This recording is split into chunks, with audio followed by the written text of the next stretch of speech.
Hi everyone, you are watching the Vintage Sewing Machine Garage.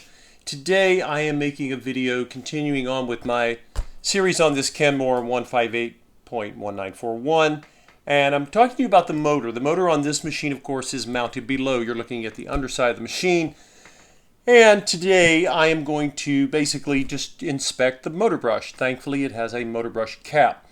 As I've mentioned many times in videos, when you do this, remember, when you turn this, be ready to catch this this cap.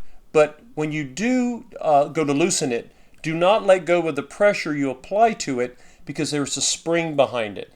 And if you're not paying attention, that little cap, it's made of plastic, be gentle, right? It doesn't always thread well. I can already see it's loosening. Notice what I'm doing. I'm holding it back with my thumb as I loosen it. Why? Because maybe I can do the rest of it with my thumb and forefinger, because I want to hold it as I take it off, because I know there's a spring that's going to make it go flying if I do not. And then again, you are crawling around looking for something you really don't want to have to replace. Now, I'm doing that. Now watch. Let's turn the camera over here. You might be able to see a little bit better. Notice I'm gently removing the pressure by thumb and forefinger, and there, sure enough, is that spring.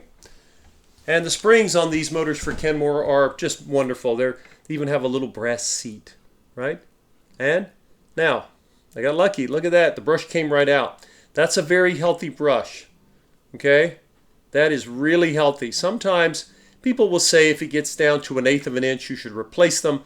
You probably should. I am looking at about 3/8 of an inch, close to that. Brushes do wear out, but they take a long time. So this brush is fine. I have extra brushes. You can get them online. They cost almost nothing. You have to make sure you measure and get the right size. But this one, of course, is in great shape. And again, really high quality brush springs. Sears was very picky back in the day, and they could be. They had people working on their machines. They wanted it to be easier for them.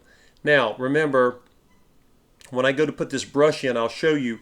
The brush has worn and seated itself, and it has the tip of the brush has the same curve as the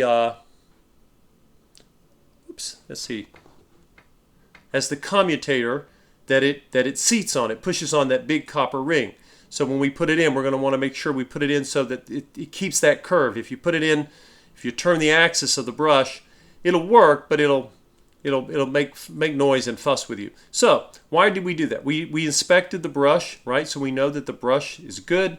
Brushes normally wear equally. They don't typically, one doesn't wear and then the other one doesn't. This brush is original.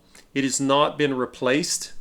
Usually when it has been replaced, the spring is a little mangled. I believe this spring has not been out of this motor since it was made back in the 70s.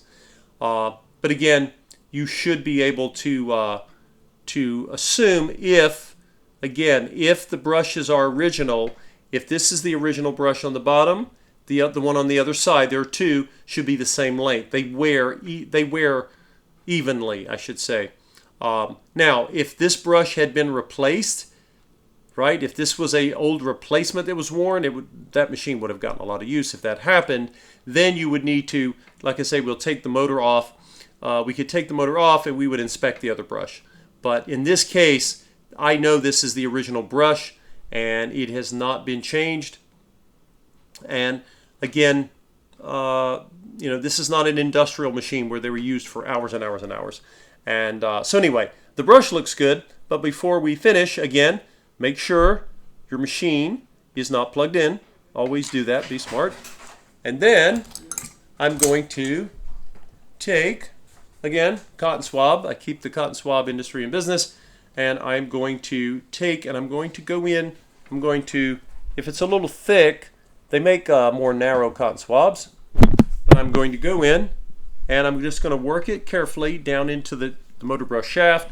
I'm turning the hand wheel with my right hand, low right hand, and I'm going to slowly turn it. I'm just putting, don't push hard. Just keep the cotton swab applied, right? And you can see there's almost no carbon dust, very little. this machine has gotten very little use in its lifetime. This is, for all intent and purposes, still like a new machine. It may not, have some scratches and so forth, but that's incredibly clean.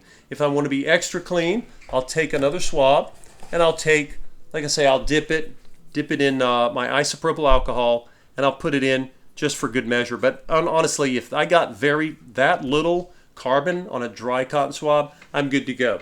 So putting it back in, as I said, there's a curve, and I don't believe it shows up very well here. It might. I'll try to show you.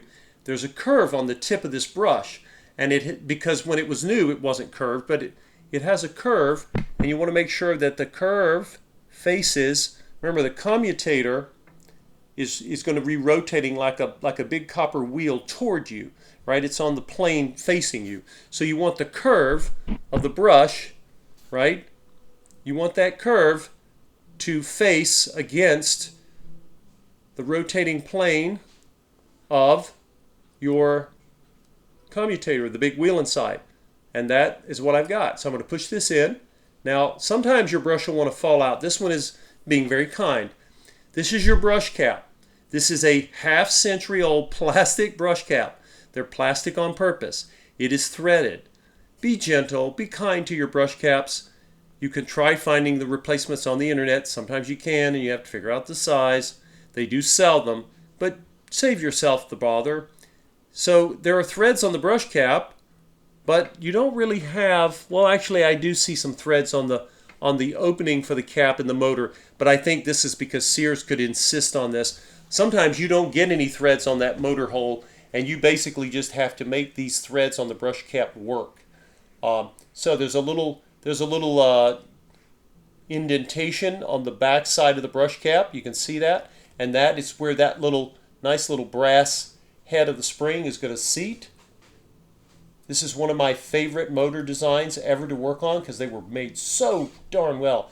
Now, remember, don't let go of it because it's on a spring. It'll go flying. I'm going to just do this with my hand. Just try to get it started. Another way to do it is to kind of, see, you got to get the angle so the threads, it's not like threading a metal screw, right? It's plastic. You got to be a little more kind with it. So I'm holding with my thumb. Again, that spring's going to want to push this cap out.